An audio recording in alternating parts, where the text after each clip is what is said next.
wanti jedhamu hundi haasaan dhumate waan silaa jechuu barbaade hunda jedhanii fixan yeroo keessanis fixuu kana caalaa fixuu hin barbaade waan gaggabaabduu tokko ta'eetiin kan duraa anis akkuma maxaan jedhee waldaa artistoota Oromoo TV hogganoota hawaasaa jaarmiyoota hawaasaa akka asirratti argamtanii dhaamsa ifaa dabarsitan galata qabdu.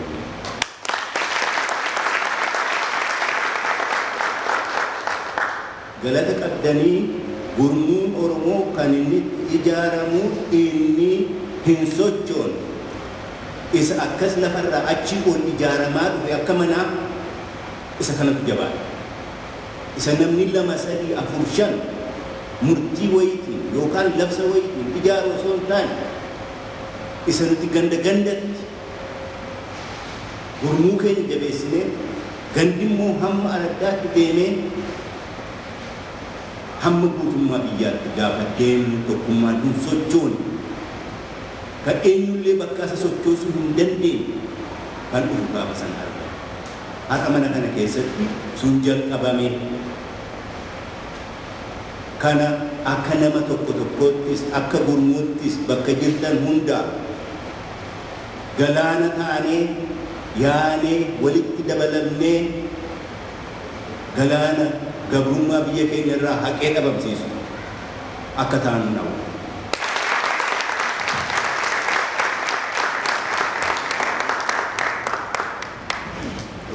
Yaada lammaffaa ani itti dabalachuu barbaadu waa'ee hiree murteeffannaa.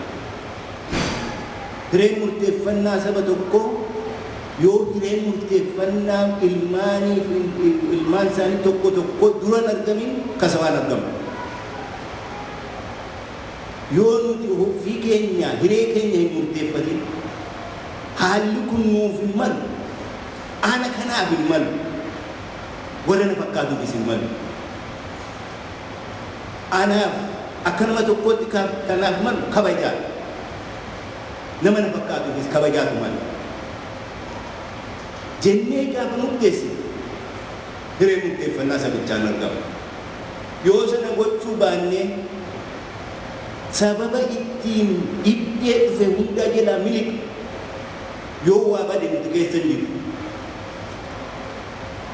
Yoo waa ture immoo fuuldura baanee anatu argamsiise sana carraaqna yoo ta'e wal jibbuun seenaa qabsoo keenyaa keessatti lafa itti fufu. Kanaaf mataa keenyatti hiree keenyaa murteeffannu, alaan dhaluu haa dhaabnu, tarkaanfii haa fudhannu, daba haa morminu, bakka argame hundatti daba haa morminu. Dhaaba keenya keessatti, dhaaba an keessa jiru keessatti dabi hojjetamaa jira yoo ta'e afaan osoo kan hin qabanne haasa'uu dubbachuu danda'uu qabna. Hiree keenya murteeffachuu qabna akka miseensaa. Eegan gaaffii hiree murteeffannaa kaase iddeen keenya dhama'iinsa koloneeffatuu nutti uume keessaa madda. Iddeen bu'uuraa koloneeffatamuun immoo maali? Koloneeffataan daangaa biyya keetii tarkaanfateetu biyya keessee dura daangaa isaaf si gidduu jiru kaasa. Inni ol seenee abbaa biyyaa ta'eetu si abbaa biyyummaa isa daangaa duraan siif isa adda baasu eega dhabamsiisee booddee daangaa si adda baasu fidee ijaaruutti gadhaa lafarratti. Daangaa inni lafarratti inni tolchu salphaadhaa. Daangaa sana immoo sammuu keenya keessatti tolchuu jalqaba. Yoo daangaa inni sammuu keenya keessatti tolchu sana of keessaa baafnee hin ganne bilisoomuu seessallee hin geenye, bilisoomuus hin dandeenye.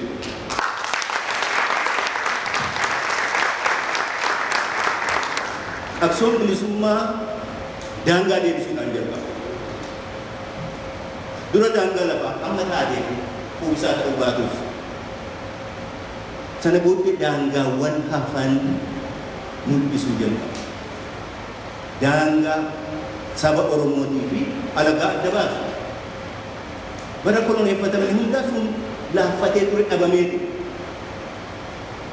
Gaafa daangaa Oromoo fi nama Oromoon hin ta'in adda baasu lafa keenya waan tokkoon dura qaba.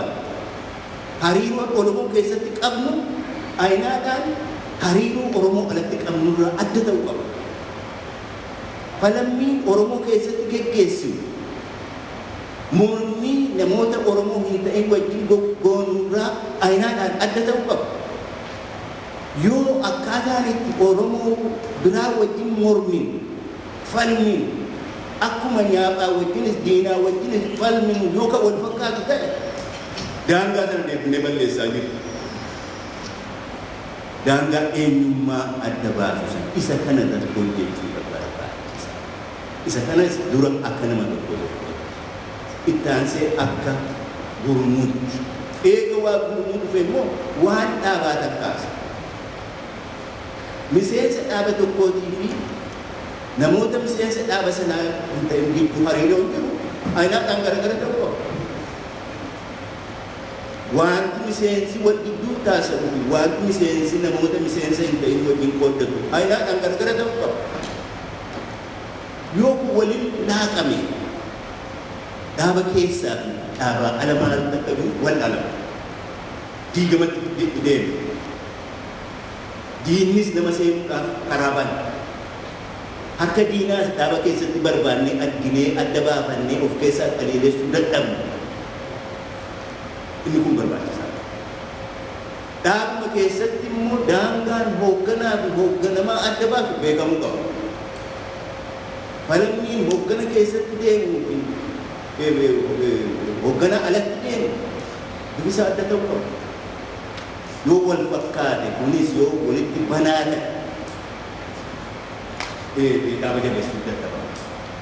Qabsoo jabeessuu dadhaba. Harki alagaallee akka nama seenee nama booressu carraaqan. Isa kanarra jabaatanii hojjechuu barbaachisa.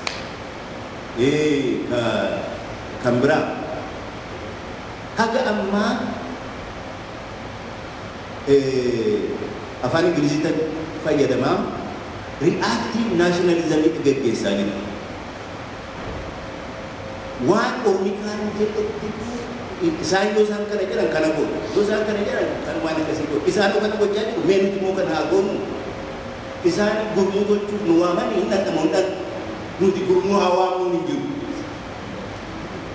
Reactive nationalismii irraa proactive nationalismii haa jijjiiramnu jedhu.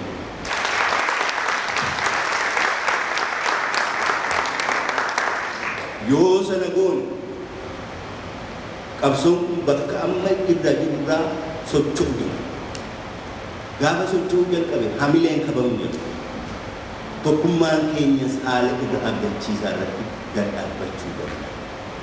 Isa kana irratti haa hojjennu har'a asitti argamu baay'een gammadaa. Duraan shakkiin qaban ture hafuullee kan jedhee amiin musobu.